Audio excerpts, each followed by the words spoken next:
the success of Little Big Planet and Little Big Planet 2, you'd have to be a fool to not turn this into a trilogy. But there's a teensy tiny problem.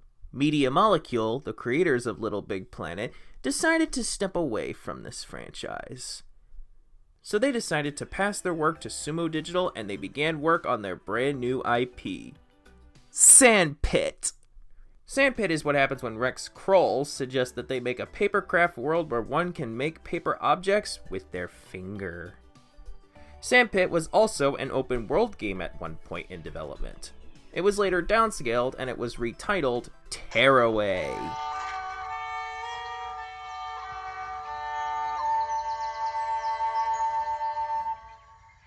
What kind of adventure waits for us in this PS Vita exclusive? Well, grab a piece of paper, fold it into bits, and let's get started with this paper-filled adventure. First, I'd like to apologize for the very shitty looking footage. This was the best I could do with what little I have, and I'm not exactly a fan of console modifications. Okay, now that we got that out of the way, after popping in the cart, the game boots right up. Switched it on. Where? I can't see them. We eventually set things up, and we get right into the campaign. There's a very cool visual thing this game does, where the animations have a very low frame rate on purpose. Too bad there's actual frame rate issues in this game. While I was running from some hostile Wendigos, I noticed this frame rate issue in this very spot. I know it's kinda difficult to see, but trust me, the game briefly sharts itself after eating at Chipotle. Another spot where the frame rate tanks is in the chapter, The Lair. When you are rescuing your friend and a nearby Wendigo, the combat can be overwhelming enough to drop the frame rate harder than the player count of High Guard. What am I playing, Tearaway or Borderlands 4? Well, other than that, the game is shockingly What the hell just happened?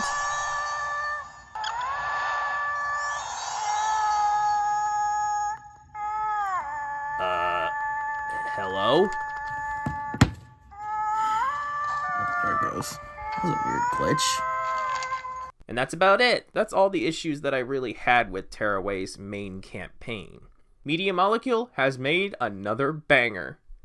While Tearaway may not have as much content as Little Big Planet, what we do have kicks a lot of ass.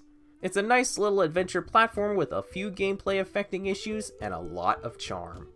Also, for you arts and crafts type folk, there's even some collectible instructions on how to create some of the items in the game. Awesome! I highly recommend you pick this game up if you can. But if you don't have a PS Vita, don't worry! I have an alternative solution for you.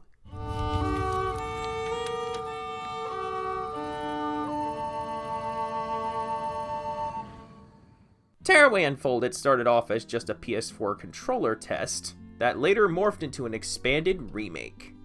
It is, as Rex says, another variation of the same game. Well, Rex, despite mostly positive reviews, it was a commercial failure and people don't seem to hold this game in as high regard as the Vita version. But are people judging it too harshly, or is the public right to forget about this one? Well, let's tear into adventure and find out. After popping in the disc and making a few adjustments, we jump right into the campaign. And I am glad to report that the frame rate maintains a silky smooth 60 frames a second all the way through. But fear not, it makes up for this fix by having a few bugs, like getting soft locked in the moments after starting the game. These scrap enemies sure know how to put a stop to your progress. Here I am, doing a very basic light puzzle that involves getting rid of some vines around 2 stone columns. What normally happens is that the enemies will attack the stone columns and it will fall right on them. But it is possible that the event won't trigger, effectively soft-locking you. In order to fix this, you're gonna have to restart the checkpoint. At least it worked the second time. Also, the second Wendigo you run into in the lair will just be out, instead of being trapped in the cage like his friend.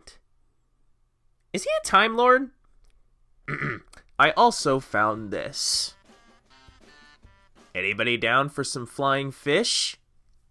And that's all the issues I ran into while playing the campaign. Does this game have anything else? Why yes, there's an option to upload your photos to Tearaway.me, a companion website that's somehow still active. However, this does not work when you're completely offline or when you're not signed into your PlayStation account.